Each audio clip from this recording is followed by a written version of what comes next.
سورة التوبة آية كمانتا أنفلا. أعوذ بالله من الشيطان الرجيم. بسم الله الرحمن الرحيم. ما كان للنبي والذين آمنوا أن يستغفروا للمشركين ولو كانوا أولي قربى من بعد ما تبين لهم أنهم أصحاب الجحيم. وما كان استغفار إبراهيم لأبيه إلا عن موعدة وعدها إياه فلما تبين له أنه عدو لله تبرأ منه إن إبراهيم لأواه حليم. بسم الله الرحمن الرحيم. والصلاة والسلام على نبينا محمد وعلى آله وأصحابه وسلم تسليما كثيرا. سبحانك لا علم لنا إلا ما علمتنا إنك أنت العليم الحكيم. أستغفر الله الذي لا إله إلا هو الحي القيوم وأتوب إليه. اللهم انفعنا بما علمتنا وعلمنا ما ينفعنا وزدنا علما. biye arabasuye hijriya bakele ani kemenani ani bisaba ani kemenani ani binani ni saba minye shahru rabiu ushani hijra sankalo nani na bisuye otani bisuye otani shaginaye miladi nasaraw ka jate ba fulani mugani kele sankalo tani kele na bisuye o mugani nani na ambe dawda bugu masjid ar-raja wambo kono. أعوذ بالله من الشيطان الرجيم. وما كان استغفار إبراهيم لأبيه إلا موعدة وعدها إياه إلى آخر الآية. ni aya kunu ka aya nimba de dafa alako amankan nabi nyuma ya daga nabi nyuma ye ma kana linnabi walladhina amanu daga nabi nyuma ye ani mugo munul liman yara an yastaghfiru lil mushrikina ukayya fadlike mushriku ye walau kanu uli qurba har ni o mushriku kera ukabal masrude min bari ma tabayyana lahum annahum ashabul jahim abangelen ko fe wutiguye ku kabal masru ko jahima dunke wudero ate daga ko ya fadel kuye kunu an kuma nan ninka an kwa jigi sababu ciden binanke Abu Talib anyo la halafo kunu tumami asara ka kafira inka ciden konte wuli mbe ya fadeliye anko tumami sayasi karan nana ma ciden nana ma ko akalla ilaha illallah fo ako kuma fo abe huja soronoye yawmal qiyamah do ka ala dilay. Abu Jahl Abdullah ibn Umayya ولقوا ما ترغب عن ملة عبد المنطلب يا ليبا في كابو عبد المنطلب كدينا لوا أكاكم اللوا قوالي بي عبد المنطلب كدينا دكا أفاتوا الكافرين تيدين كنت ولين بي على يافدليه فوني على ينبالي على يني آية فنجيكي كتيدين بالي كو أكنا يافدلك أبو طالبي kasagi ka fwa ifana ko te se ka mugo kanda min kadiye ni Allah de be mogo kanda min kadiye innaka la tahdi man hababuta walakin Allah yahdi man yasha o be dondola cide nyinin kara ko yala Abu Talib yey demeli min kewo aya nafawa ciden ko ho aya nafa ako Abu Talib ko yo mali qiyama do jahannaba so do be bafo dahdai jahannaba so min do asamara lama de do na ya do shem fulala asamara lama imba soro akali kaba kurfurala a jolembo samara nunun kono me akunkolo shembe ba kay ka wuli sanfe uka kala ya imbolo ako Abu Talib de ka janga kata kan no jahannaba dembe ye me ale fana nyana ale ta ka geleni be mo kafiru min kere kere na ye ko ci dembe ala dela ye qiyama ala ka janga kata fegeya Abu Talib dro o kere kere ni Abu Talib re ci dembe ala deli tanka ye dina demeli minke aka janga kata ka fegeya ka jahannaba kono akuni ale ka demeli sababu te ni dina demeli sababu tunte la kana fi dirkil asfali minan nar ko Abu Talib tumbe ke jahannaba dembe dugumade mais ale ka aye joli min ke dina e ka dina min demeli ke o sababu la ci dembe ala dele qiyama ko ala ka janga kata jahannaba janga kata fegeya abe bilad dahada donc anyo defo anko silamiya dina infule tawhidi infule mogo ya defa hari bagalamaw mogo ye tawhidi defa ala ye joyoro dokiye aye sarado dima nin tawhidi defale ni Abu Talib ka qisa inta aye ciden demelin minke allankolo mabwala ala ya deme ka janga kata sofere ya kani kafiru tobo nyogona ala yoke minye sunan tere fule silamiya sariya ko ni sunan tere ko nanya ye doro ciden ko ni ya goshi sinya kele asara baraji kame biye munna tuma mi tawhidi tigi Ibrahima bilala tasuma kono ciden ko jiya ka danfen be nana puru ubake ka tasuma yin faga kabo Ibrahima la sunan tere nana ba finyede oriyato silamiya sariya ko niye sunan tere ye dora faga amba Aishatu aka sunan tere faga tamade tumba bula kaso kono na be sunan tere faga nay parce que tawhidi jugude do tawhidi tigi jugude do ulu fule fen juguba hari na ye adda do ika minan kono silamiya sariya ko ika ko sinya wodon fula sinya folo ika ewa bogo kala mais ulu togo fora qur'ana kono muna atugora tawhidi tigu ko suratul kahfu atugule tawhidi tigu ko akera sababu ya atogo fora qur'ana kono ulu najashi fule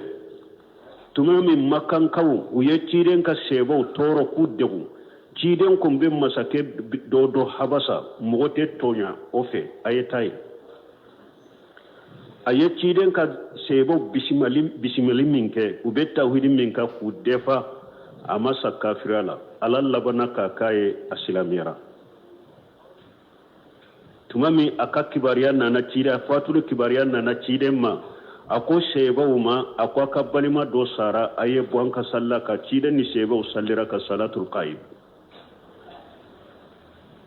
donc mbaluma mogo nin dina min fule ni nin tawhid min fule ni ni jo yoro kala dro ala bi deme har kafir jora ni nin dina ala bi ni kafiru tobo nogono ñom misali ya chama fo lume chekoroba min tumbe kafiru de tundo fo katasa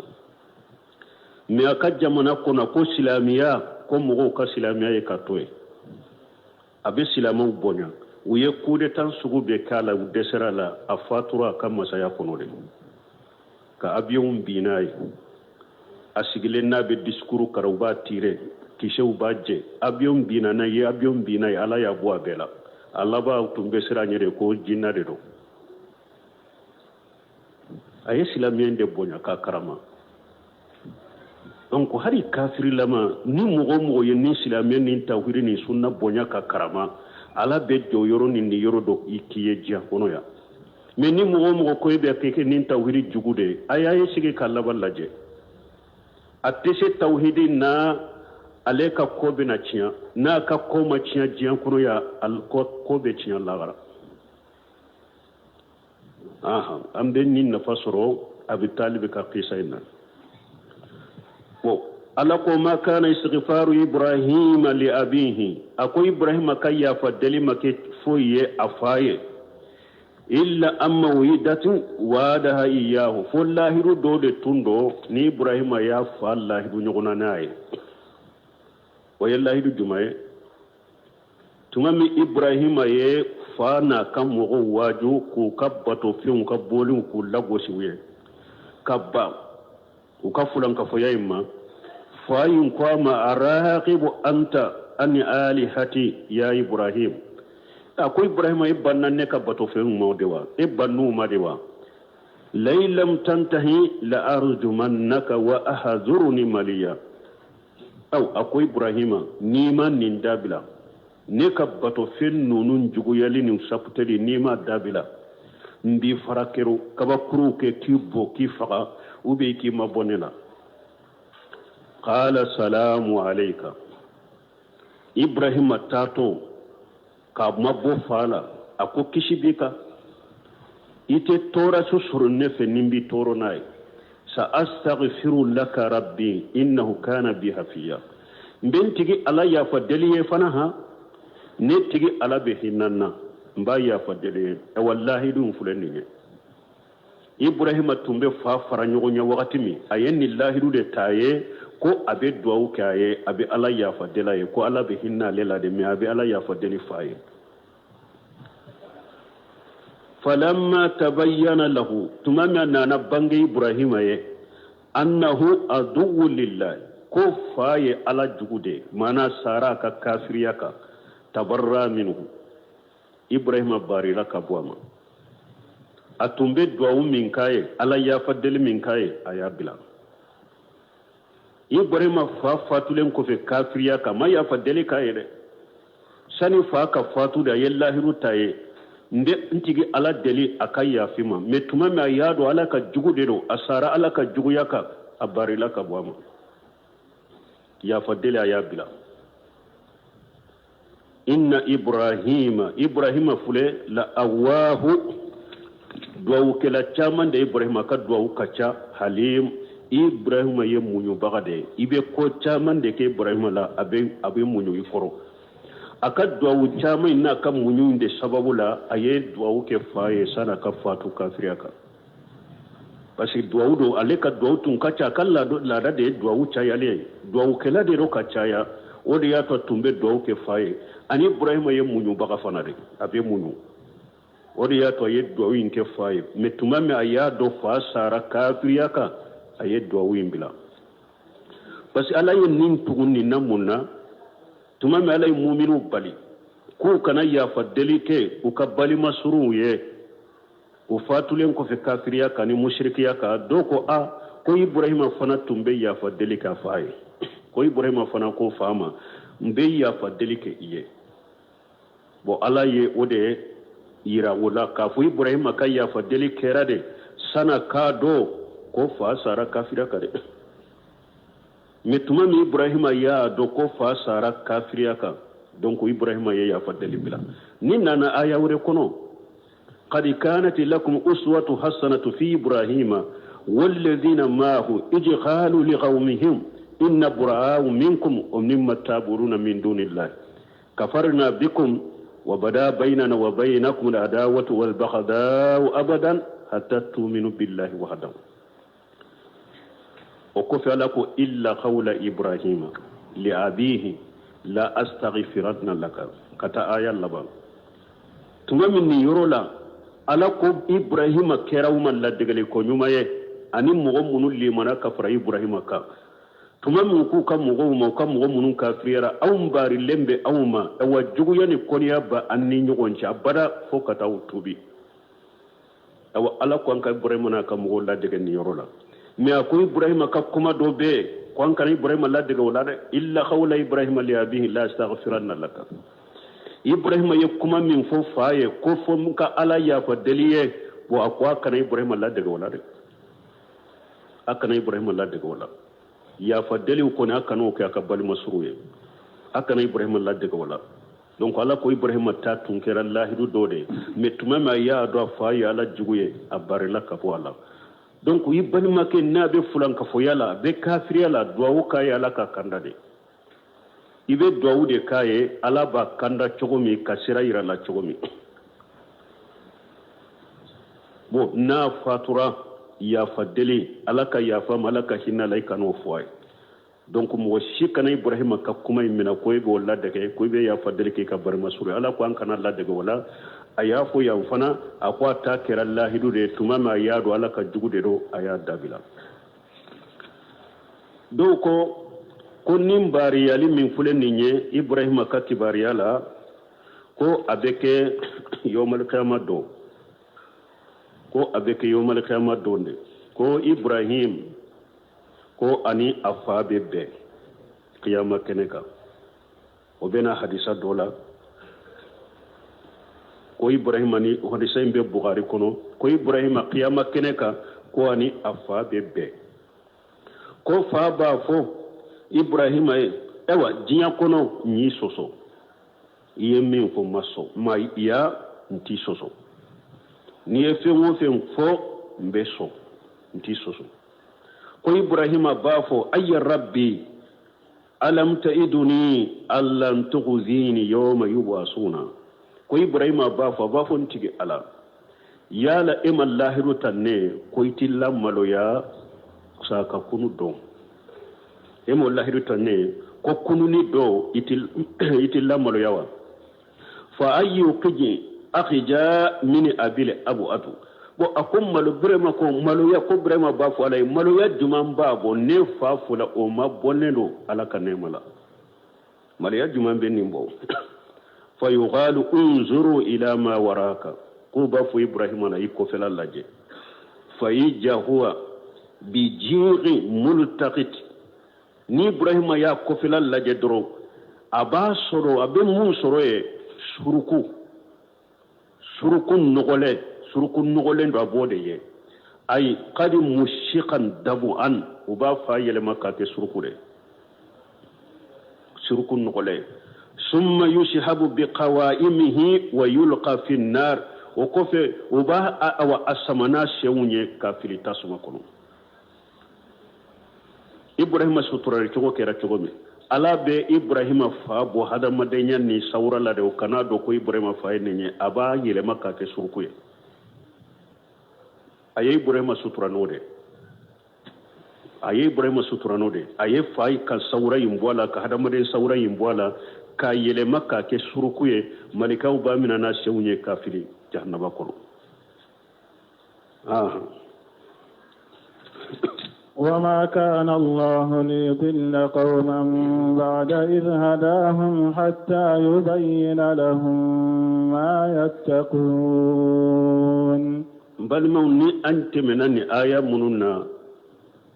ciden ka binankɛ ta ani ibrahima fa ta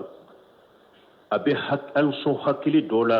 jamana kɔnɔ karamɔgɔw dɔw b'u yɛrɛ bila palasi dɔ la ko mɔgɔ o mɔgɔ y'ale ka kalanden ko lagara tɛ jani kabilukɔrɔ fana salibaliya ni fɛnw ko mɔgɔ o mɔgɔ y'ale ka kalanden de ko yɔmari kama do k'u tɛ jani i ye fulana farala ka cogo cogo b'o f'i ye i bɛ salibaliya de b'o f'i ye ciden binankɛ ye ciden dɛmɛ sugu bɛɛ la a sara kafiriya ka bɛ jahanaba kɔnɔ ibrahima fa sara kafiriya ka ala ka teri de ninnu fila bɛ ala ka teri ciden ye ala ka teri de ibrahima ye ala ka teri de ciden binankɛ min y'a dɛmɛ sugu bɛɛ la o sara kafiriya ka ciden ma se ka kisi jahanaba ma a bɛ jahanaba kɔnɔ ibrahima ye ala ka teri de ye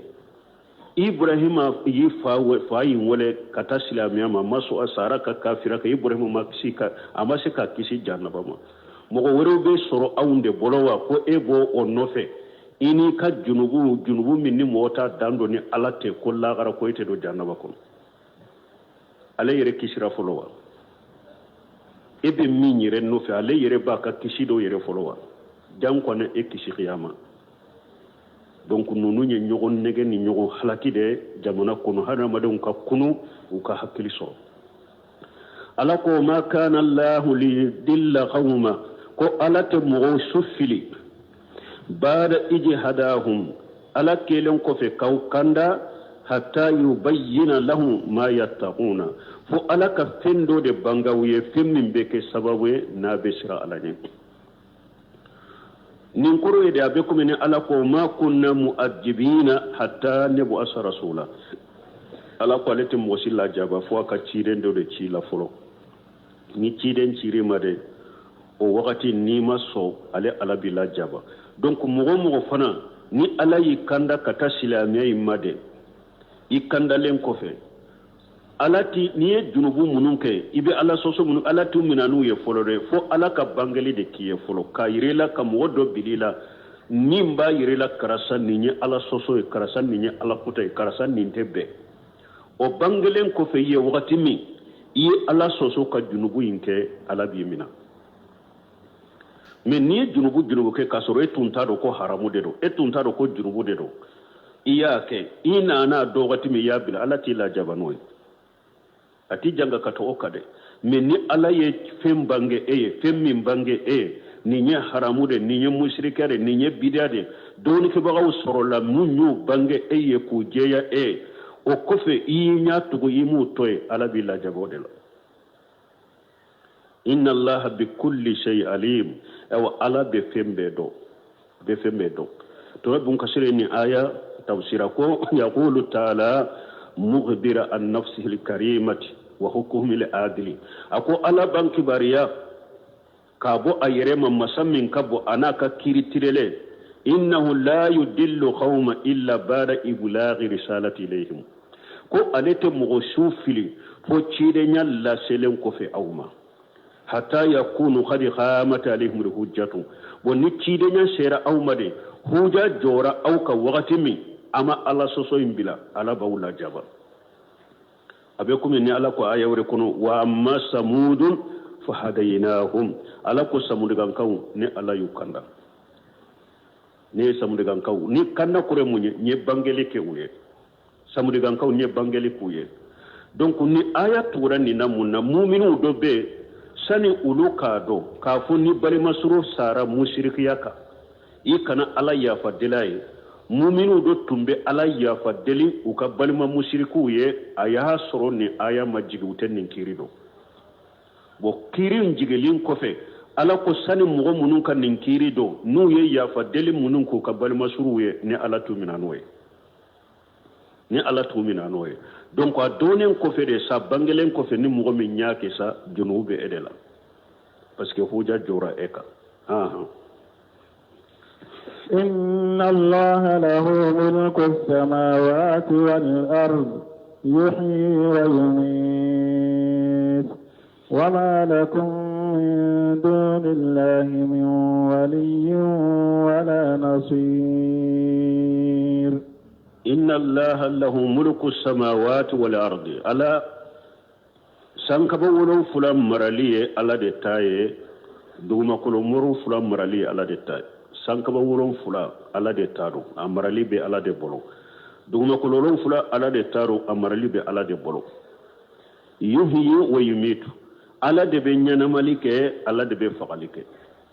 fimo fenye nima fende ala de ninka la ka nyana maya kanati ninjia kuno fimo fenni nima fende do nema fende do ni nimbe bola ka faka ala de ba faka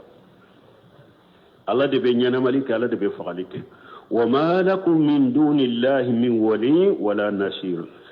أو بيش نيغوتي أو بولو ني ألاتي دمي بغتي أو بولو ني ألاتي حاجة تحريد من الله تعالى لعباده المؤمنين بنجرني تماما يني آيات توسيري أكون نيلا سولية ni ala ye mu'minu lasu fi qitalil musrikina wa mulukil kufri ala ye mu'minu lasu ko minye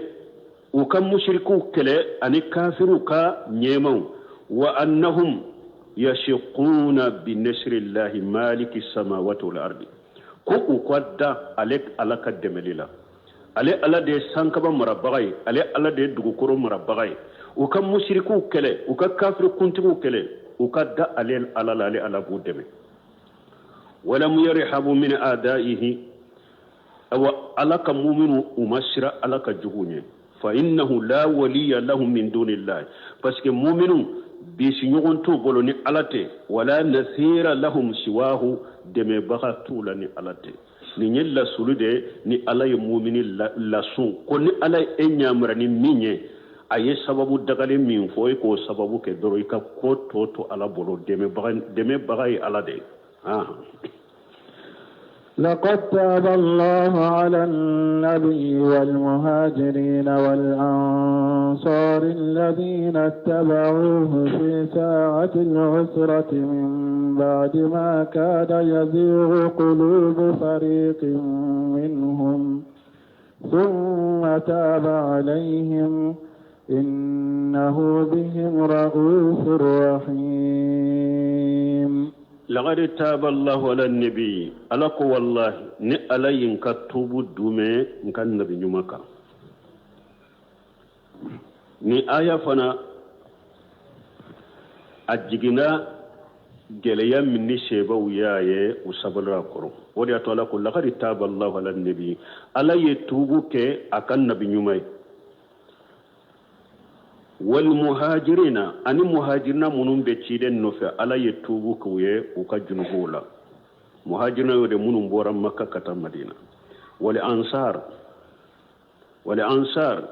ansari dina deme bagaw madinan kaw munum ye ciden ni muhajirina bismillah madina ka dina deme ala yetubu ko lu fanay الذين اتبعوه في شات الأسرة نم مهاجرين ونونو أنينو الأنصار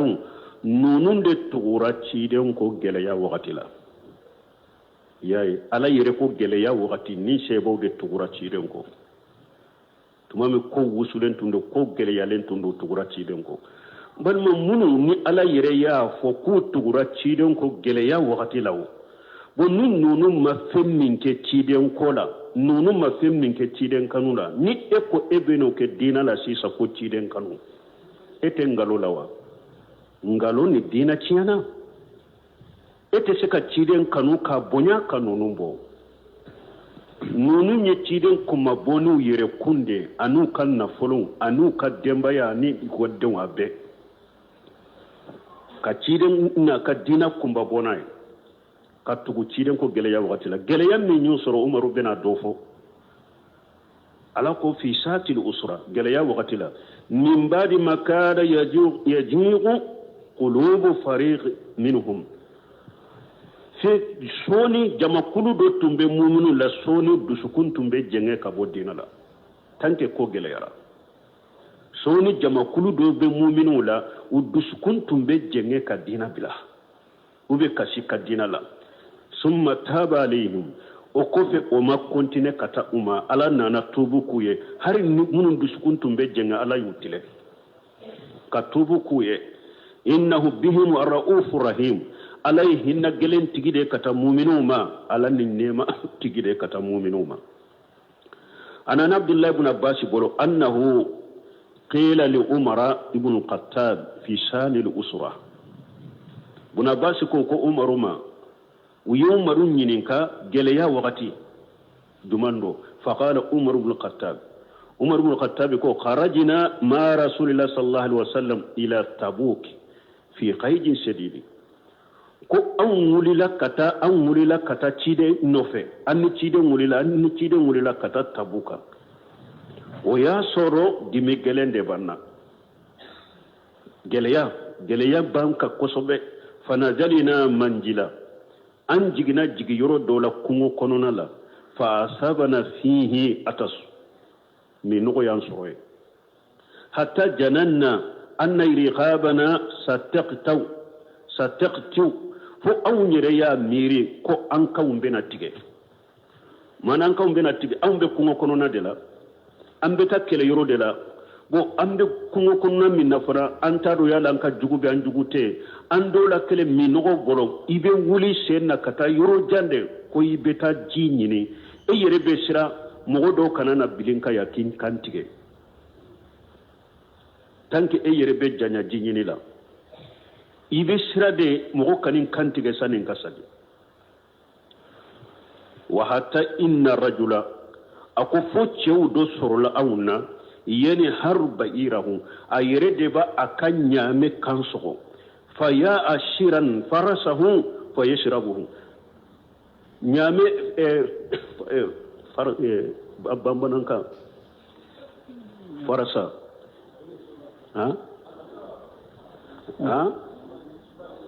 a sumali a b'a ka ɲaame kan sɔgɔ k'a ka sumali k'o bɔ a kɔnɔ ka bisi furu ni ji min bɔra la k'a min kuse ɲani minɛ n t'a dɔn furu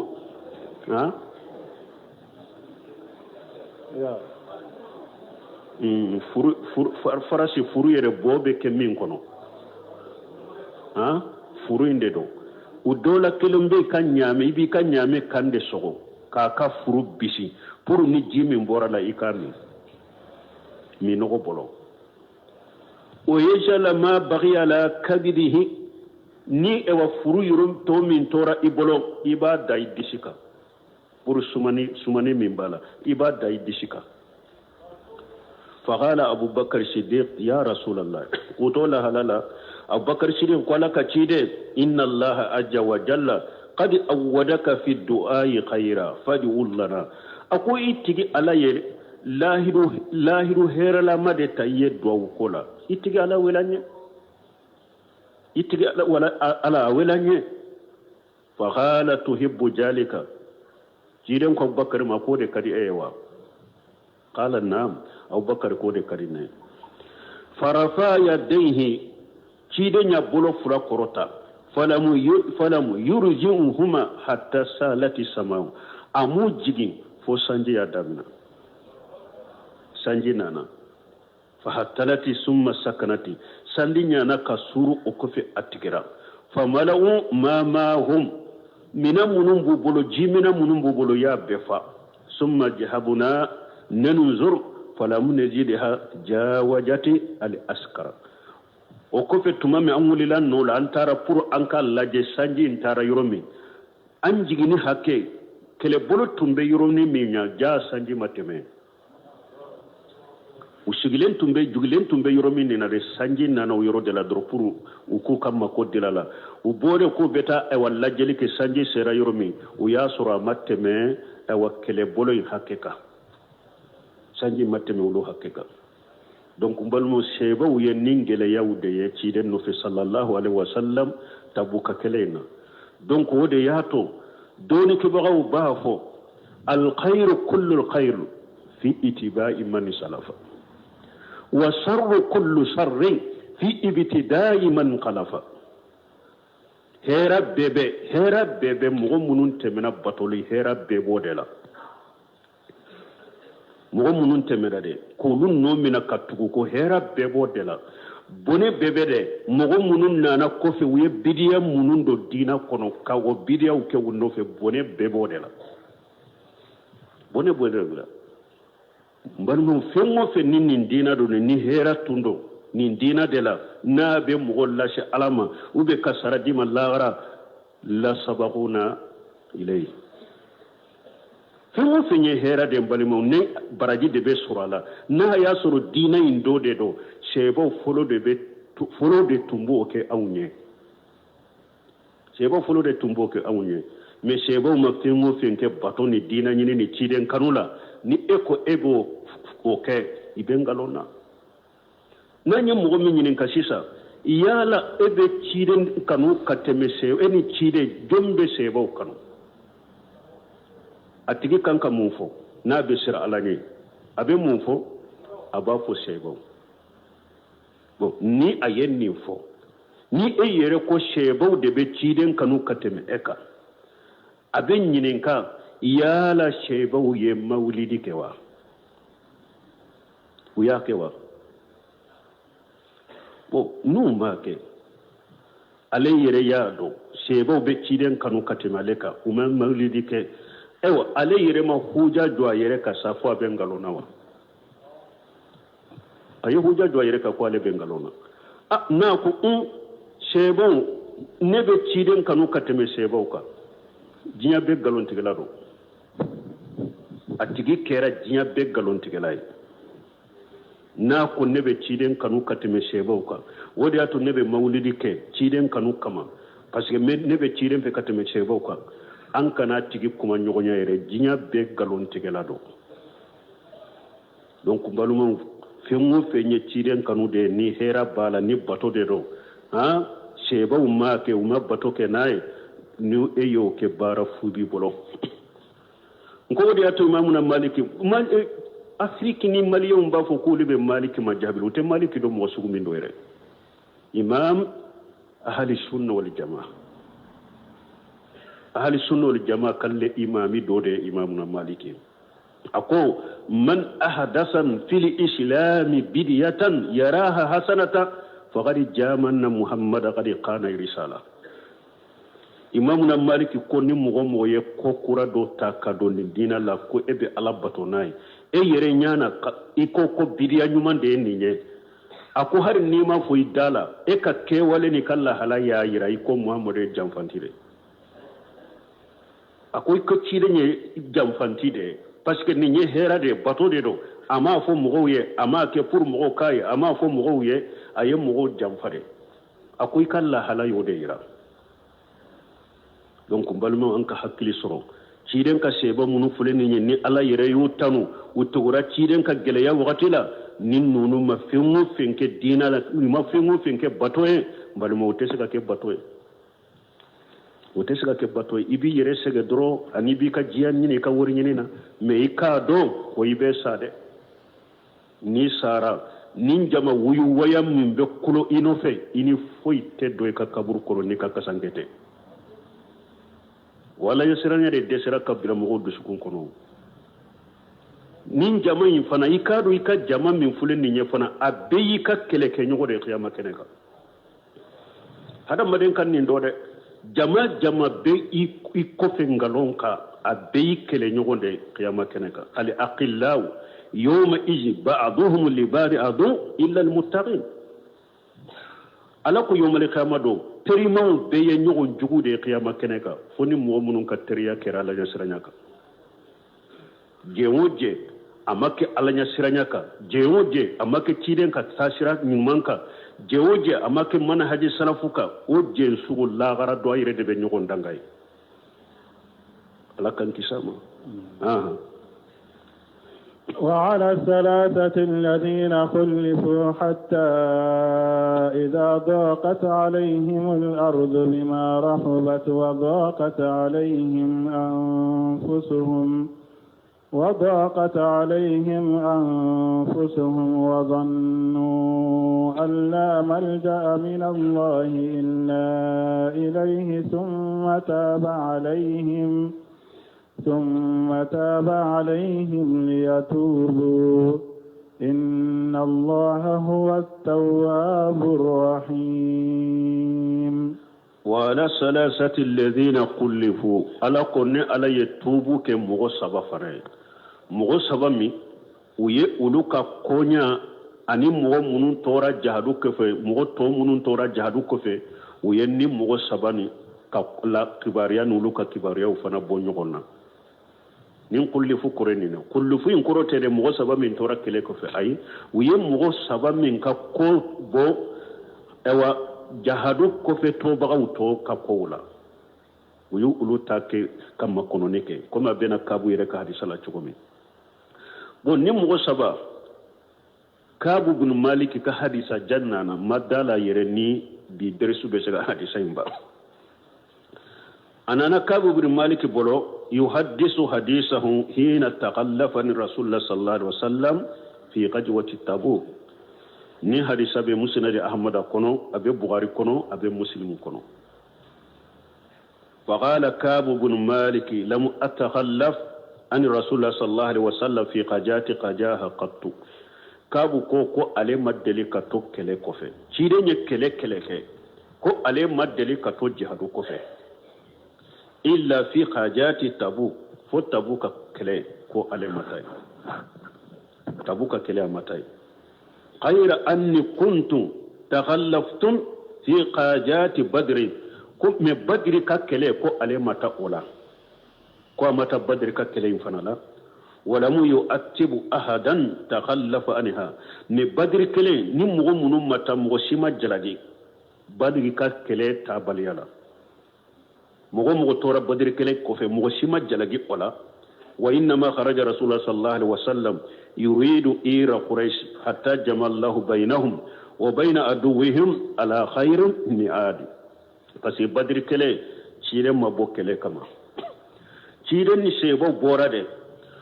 ko quraishi kam marasandi sitigu munum be bo sami ubena ku kata jounye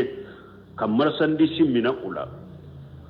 parce que ulu de kera sababu ye kam mu'minu ku toro fu bora maka ku kan nafulu to maka donc nan fana ferela ku kan nafulu lankamina bo cire ni seba bora ko beta jo marasandi sinde nye kamina ma boru ni kele donc o de ya to hari ni mo min mata ima jalagi parce que mata kele kama utara marasandi sinde kama ala yire de ye unu ka jugu fara nyogon kay ka ke kele ka soro mallahi rusiru ni nyogon ci ala yire ya ke kele wala gadi sahiditu ma rasulullah sallallahu alaihi wasallam laylatal aqabati hina tawassagna ala al-islam kabu ko ale sereyara ka fara ciden ka aka ba su minye madinan kaw tuma mi na hijula mo damadon uni cide nye lahidu siri makka kononana ko awumbe bo ambeta minna ni wakati iban soroye anni kallahidu siri ikana madina parce que tire sallallahu alaihi wasallam hiju wakati abeta yira arabu munum bena hijula nkidi ala yinci maka kaw kim yimbalin kana ala ka cide nya lashe dombin deme ka ala ka cide nya lashe cide beta yira kabila wala kan info wo madina kaw mo damadon tumamu ye cide soro makka ni chokola aya soro yahudiya munum fana sigilembe madina ulu fana tarihu law ka kitabu la nabni laban min becci ani abeta hijira ke kata dugu minna uya nyini jinya kono uya tamante soro madina de la yahuda nunun tara sigi madina ko ni ciren cira na nanaye donc kulu be limana naye bo yahuda tumbi fana tumba ke ka fo madina kawye awo kunna binya parce que madina kaw tunye bori batulawde yahuda ba fuma ko ciden laban min ka kibariya ban ka kitabu inna abo wakati surnyano na borambe faraka ka bori batola be fagaya tuwe marinan kauna na makka uye ciden ka kibariya suroye uko yahudiya munumba ke ka kuma min fanya be min fanya de fulene san uluka anko ala an fuloka uko ala kan limana nai o grupu limana ni ciden boko ciden ma donc ambeta minna ni wakati masina iban soroye ankallahidu shiri pour ikana madina ambi bismillah ki deme dina ina bokabu kambu odema ako osui al akhaba imaye ibafo jaburatul akhaba otem minna al akhaba yorodia be minna ako osu uni chide ni lahidu min shiri islamiyaka ko odo ale tumbe ko kera nyana oma uhibbu anna li biha masihadan badri ko aletun tafe o kafale alema badri keleina mana osuinde tanka yo osuin soro ko alebo fasamantia har atun kata badri keleina wa in kanat badru azkara fi an-nas minha wa ashhara harina ya so badri dunkan unuka fasamantia de bangelendo unuka ka ko folendo mogo cela kateme agaba suka mogo kare ko ona tabe ale tun tafe aga basu in ka fale alaye ka ke badri doye ka sharia la wa kana min qabari hina takhallaftu an rasulullah sallallahu alaihi wasallam fi qajwati tabuk kabu ko akera ale ka kibariya la tumami ale tora tabuka kele kofe ciden kofe akera ale ka kibariya la ado anni lam akun qattun aghwa wala aysara minni hina takhallaftu anhu fi tilka alhajat ko e watabuka kele minna tora ciden kofe ko ado kon e wa fanga min tumbe alela nogoya min tumbe aleye dommi atora tabuka kele yin kofe ko on nogoya no fanga nyogona tuntala kele sila wallahi ma jama'utum qablaha irrahilatayn qattu qad jama'atuhuma fi tilka alhajat ko ale maddel yelenan kan fen fula ale yereta yerenan kan fen fula kan nyogon sura ale bolo ko maddele ka ke ale bolo fonni tabuka kele ko tabuka kele yelenan kan fen fula de tumba ale ye bolo ye nyogon sura bolo yereta wuro amma on nyogona maddele ka ke ale kele la wa kana rasulullah sallallahu alaihi wasallam qallama yuridu qajwatan yaghjuha illa wara bighayriha ko akaddo kiden min na beta kele la abeta yoromi abe kele yum foni yoro wore de ka sura beta yoromi ato jeya mogoye masala ni kiden beta kele ke korondela ni jugu be korondela beta ulude kele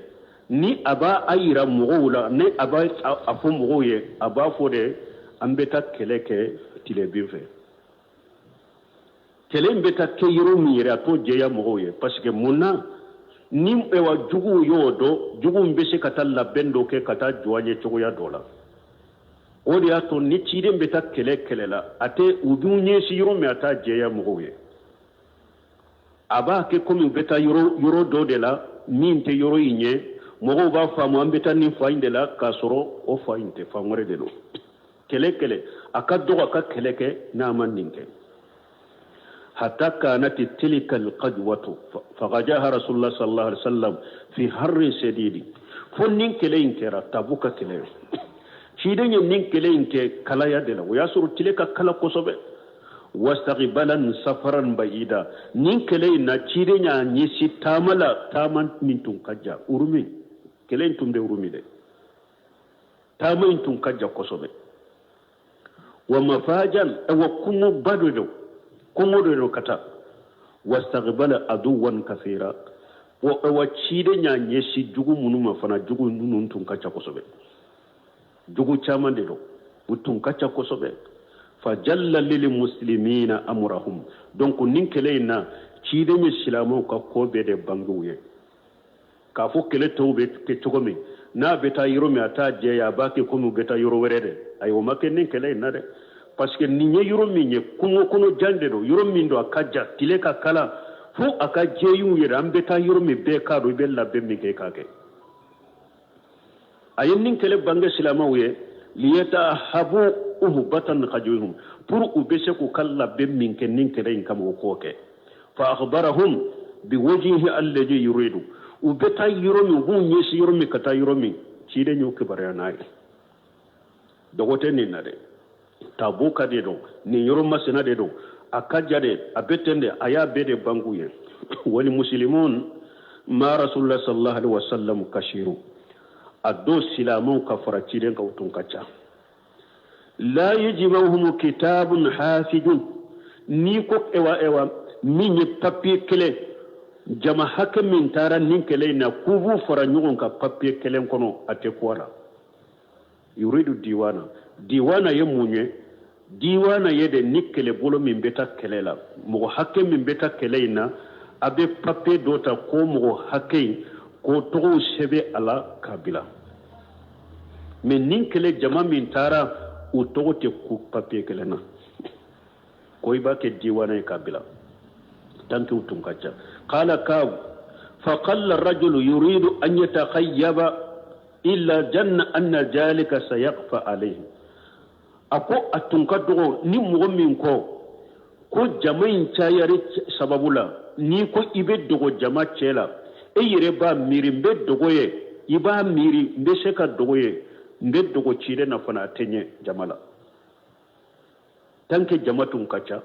ni mugo mo kuibi yere dogo jama indela yere ba miri mbe sekin dogo mbe dogo cire na fana atenye ma lam yanzil fihi wahyu min Allah jalla jalla tanke na ya soro alama wahude jigi ciden kan ne be sekan dogo jamala tenye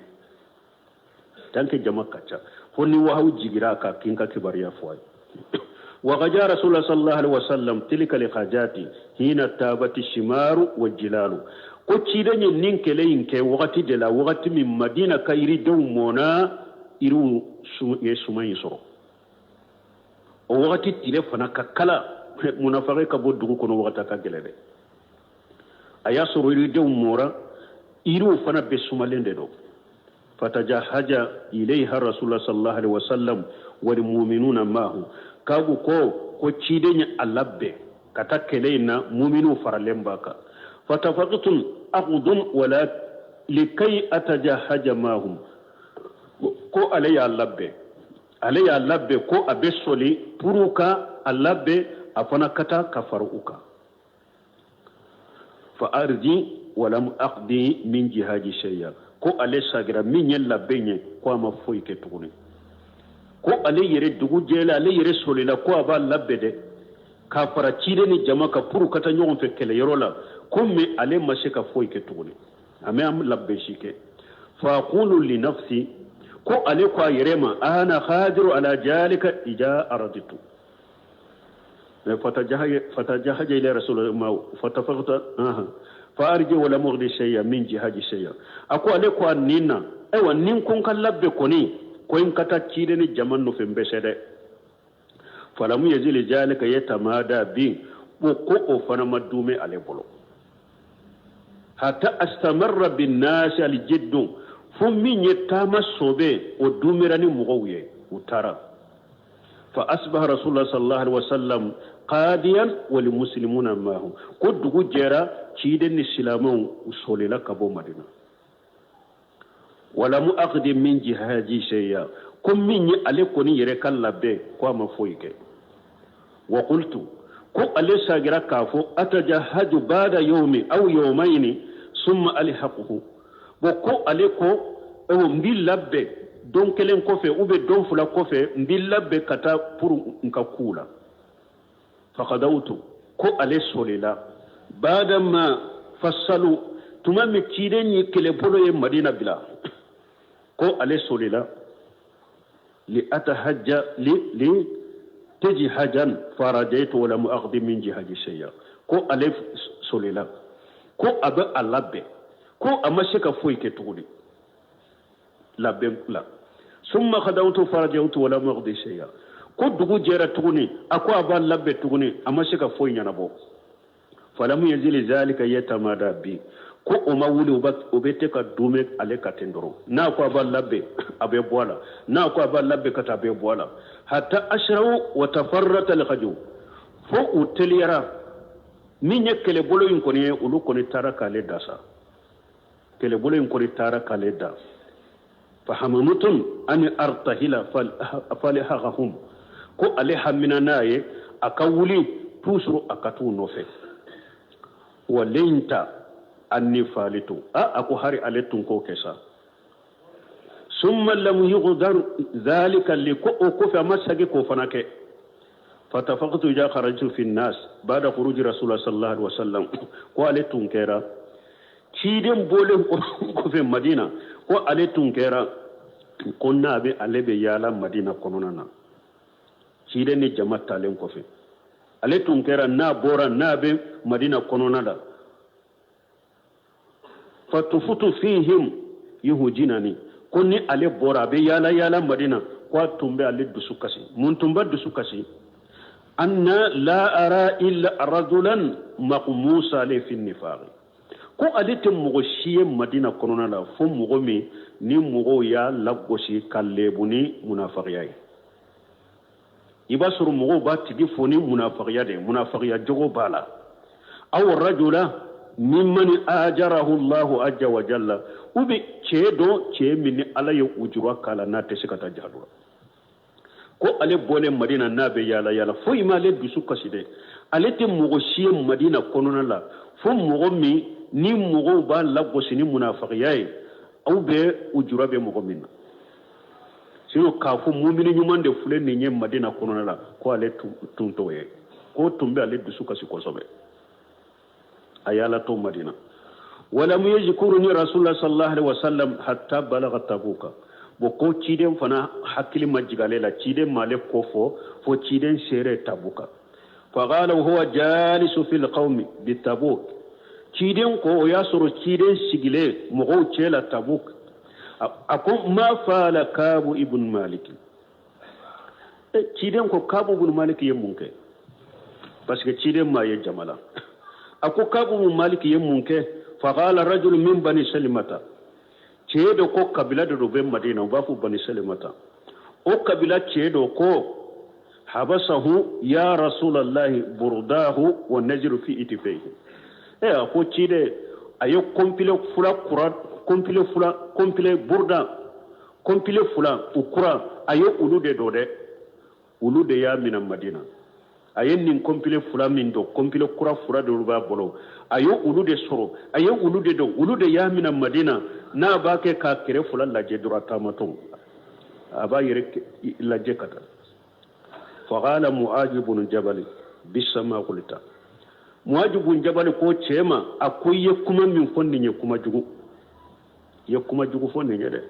wallahi ya rasulullah ma alimuna alayhi illa khaira akwala ka cide an te foido kabu ka kibarela ni herat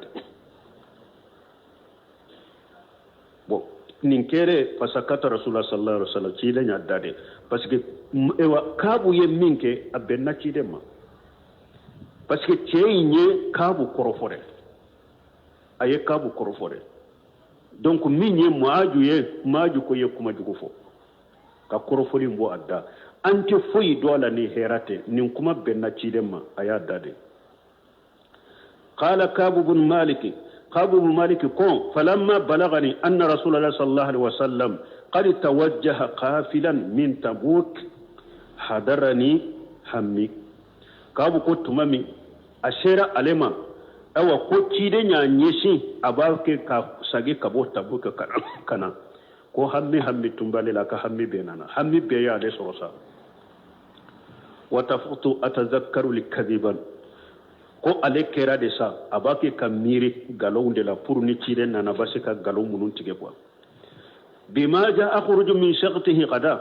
ale tumbake ka miri ka galon de nyini ku fara njonka sini ni cide nana kabo tabuka mbesika galon munun fo min bwese kimbo abolo wasta'inu ala zalika bi kulli jira'i min ahli ko abake ka deme nyini ninya akadembe ya ayire ya do akadembe ya mugo ye hakili mai abake ku benyini ka uka hakirina la ale kanka galo munutige falamma qila tumamu ko inna rasulullah sallallahu alaihi wasallam qad jalla qadiman jaha anil batil aw tumamu ko wa sisa ciden kuna be kuma kasuma daran madina kade ana todo abe kuma sere madina kaba ani madina manja akwa le tunye galon fara jogon ko be tara kabo ale bolo warafutum anni lam anzu minhu bi shay abada ko ale yere ya do ko foi teseka le kisi cidema ayo do fazimantu sidiqahu wa ko ola aya ka cinyaw fara jogon ka فاسبح رسول الله صلى الله عليه وسلم وكان إذا خدم من سفر بدا بالمسجد فصلى ركعتين ثم جلس للناس تمام الدخول جرا تشيدن نانا مدينة تشيدن كلا دادو نا بورا تاما يرولا أدونا دخول كنو مدينة دخول كنو أبدا من المشيري de la فلو أبتا كأركام فلا سلي أبي سيديه pour mogo munu ni ko munu ewa chi munu ba ubolo na abawu bolo ni cire na namba nyinin kanina ni cire na na nin ko bi bolo abesigi misiri kono doni kawma kono haji tugumi beni ka haju fo nyinin kalibe min bolo ibeni ka nyinin kalula falamma fala zalika jahu almutakhallifuna tumame cide nyoke anala tara misira kan furasal comme ante hadisa yorola iriyade hadisa yorola nyo o faranfancia faida munum benni hadisa la ni faida min be ni na ni nya iranna ko ni bora tama de ni bora tama yoro la ina ni kadugula adamina misiri de la fure karakan fula salli ni misiri kasuru o ko fe biti kasokono ciden ka sunna tunyu ode ako tuma mi ciden yen ninke ko munun tora kelein ko fe kunana watafiqu ya'tajiruna ilayhim ukera sab akelen kele be ka ujura ira ciden na wa yahlifuna lahu ni mo mi nya ka ujura fo abe kalaka wallahi ciden ni ujura de ne bali wa kanu bid'atan wa 80 rajula mo munun tora kelein ko fe mo bi segini ko de do bisegini ko ce bisegini ko de do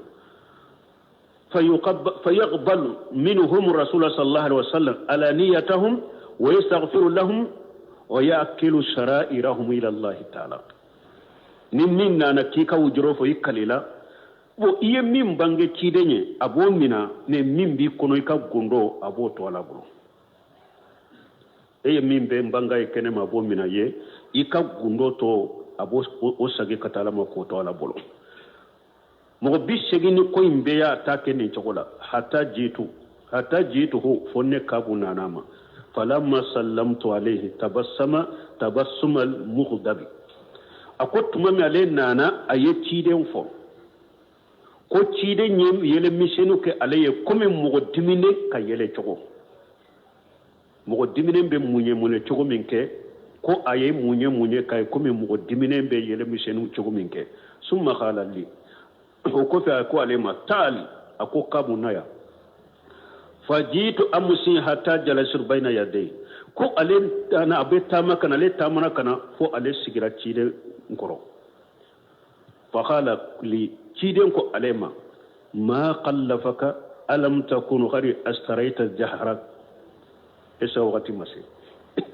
ha akajja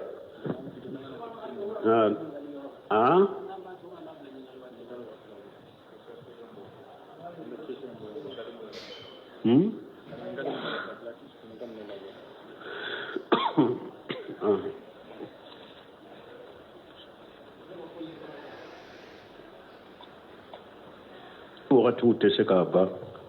ɲininkali wakati tɛ se ka ɲɛnabɔ parce que aya in yɛrɛ ma tafsiri an b'a bila ni ala sɔnna dɛrɛsi wɛrɛ an bɛ waatɔ dafa inshallah. Suratu Tauba